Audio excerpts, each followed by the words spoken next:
A quick note before starting this video, this is the first time I've ever written a script for a YouTube video, so if there's anything I can improve on, please let me know in the comments. Any feedback is definitely appreciated. Five Nights at Freddy's is a horror game starring animatronics that kill you, and at the time was a huge success.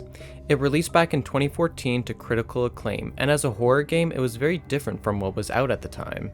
Instead of running away from a threat, think of Slenderman and such, Five Nights at Freddy's has you take control of a character who can't move, and for the lack of a better description, you are essentially superglued to your chair between the hours of 12 to 6 AM. Because of this, the animatronics that are your main enemies can't be avoided. You simply wait till they get to your doors and stop them. With this hard to learn yet easy to master gameplay loop, Five Nights at Freddy's instantly became a classic of the genre. The horror game about the Chuck E. Cheese inspired animatronics was what almost every horror fan wanted at the time. The game became very successful, and with that level of success, a sequel is to be made. And just a few months later, Five Nights at Freddy's 2 came out to critical acclaim. Just like the first game, Five Nights at Freddy's 2 is a point-and-click game, which I didn't mention earlier, but yeah, the first 4 and around half of Sister Location have a point-and-click control scheme. And although that may spell problems later, for now, it's just a simple game with simple mechanics. Yeah, that's what we'll say. Five Nights at Freddy's 2 changed the formula and gameplay loop. Instead of having 2 doors and a camera system, which you really only have to look at 2 cams, it has you doing a bit more. This involves a hallway in the middle, which you have to flash it with your flashlight to check if there's anyone there. Generally, there are 3 archetypes in this game. There are the animatronics that appear in the vents, room, and hallway.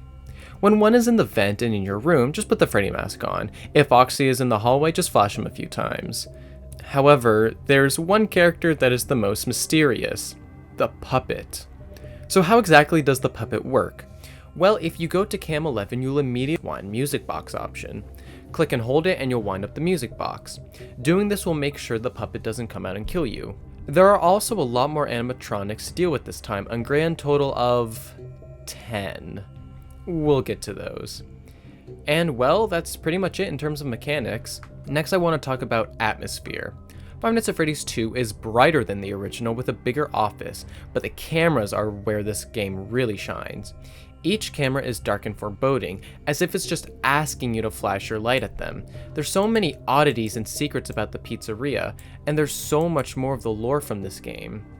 There's a chance that whenever you die, you'll be playing one of 6 80s inspired arcade games. Oh, and that something is this guy right here, dubbed the Purple Guy. We wouldn't learn this guy's name for a couple years, but his real name is William Afton. Purple Guy was one of the creators of the Fazbear franchise, and this guy is literally crazy. He's responsible for the 5 murders at Freddy Fazbear's Pizza, and each of the children he kills goes to possess an animatronic suit, which includes the puppet and the rest. Now, I have no idea why William Afton decided to kill kids and put them into suits. Yeah, I kinda understand the whole killing kids thing because of what happened at Fredbear's, but why put them in suits? That doesn't even make any sense. Instead, although the gameplay is an improvement, it also suffers from the same sort of issue. After playing the game once, there's no real reason to go back. It's gonna be the same thing every single night, which gets very redundant. On a first playthrough, I do believe this game offers the player more, except this doesn't really mean much past night 3. Once they start getting more aggressive and the music box starts to deplete faster, there's no incentive to check other cameras, and you'll be checking Foxy way more for him not to kill you. Also, each night is around 7 minutes long, which, when you're doing the Night 7 custom nights, this can get really irritating due to how long you have to be consistent. And no, I didn't actually time the nights myself, I just looked it up. It's there on Google. Now, one thing that I've realized while writing this script is the fact that I haven't really mentioned the horror aspect of this game, and well, there's a reason for that. On its own, it's a scary game that will definitely get you with its jump scares. Compared to the original game though, it's not even close. The first game was much darker, and was more chaotic when it came to the random sounds that you would frequently hear, and the general odds of things that would happen. But FNAF 2 focuses so much on what's in front of you and feels less scary as a result. What's scarier is what you don't see rather than what you do see. One of the things that made the original scarier was also how the animatronics act themselves. By night 4, they start becoming twitchy and start moaning and making weird noises. This brought more atmosphere from the sounds of the game and made it scarier.